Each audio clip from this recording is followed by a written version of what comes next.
हमें किसी से भीख नहीं चाहिए, हमें बस हमारा अधिकार चाहिए। मुंडा आदिवासी समाज से बिलोंग करते थे, यानी आज का एसटी समाज। आदिवासी सिर्फ पिछड़े नहीं थे, उनका इतिहास मूल भारत का इतिहास है।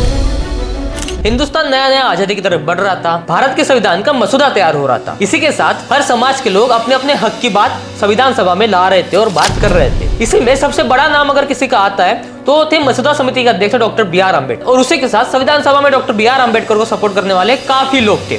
उसमें से ही एक अगर कोई बड़ा नाम है तो वो था जयपाल सिंह मुंडा का। जयपाल सिंह मुंडा झारखंड के एक छोटे से गांव से आते थे। मुंडा आदिवासी समाज से बिलोंग करते थे, यानी आज का एसटी समाज। बचपन से ही मुंडा काफी होशियार और तेज थे, इसलिए उन्हें रांची भेजा गया पढ़ने के लिए। उनकी पढ़ाई ने अंग्रेजी सरकारों को इम्प्रेस किया और उसी के कारण उनको ऑक्सफोर्ड यूनिवर्सिटी में पढ़ने का मौका मिला। वो भारत के हॉकी टीम के कैप्टन भी थे जब भारत सबसे पहले 1928 में ओलंपिक गया था। संविधान सभा के सदस्य बने, और जब संविधान सभा में एसटी रिजर्वेशन की बात आगे आ रही थी तब डॉक्टर बी.आर. अम्बेडकर के साथ कंधे से कंधा मिलाकर मुंडा भी उनके साथ खड़े रहे। आदिवासी सिर्फ पिछड़े नहीं थे, उनका इतिहास मूल भारत का इतिहास है। हम इन्हें यूं ही नहीं भूल सकते, ये उन्होंने अपने कड़क शब्दों में कहा। Doctor B R. अम्बेडकर उस वक्त SC/ST के लिए आवाज उठा रहे थे, और इसी में मुंडा ने भी डॉक्टर बी.आर. अम्बेडकर का काफी समर्थन किया। उन्होंने कहा कि जिस तरीके से डॉक्टर बी.आर. अम्बेडकर दलितों के सम्मान की बात कर रहे हैं, उसी तरीके से आदिवासियों को भी अपना सम्मान मिलना ही चाहिए। उन्होंने कड़क शब्दों में कहा कि आदिवासी भारत के मूल रहवासी है, लेकिन उनका शोषण इतने सालों से हो रहा है कि अब समाज को उनको आगे लाने की बात करनी चाहिए।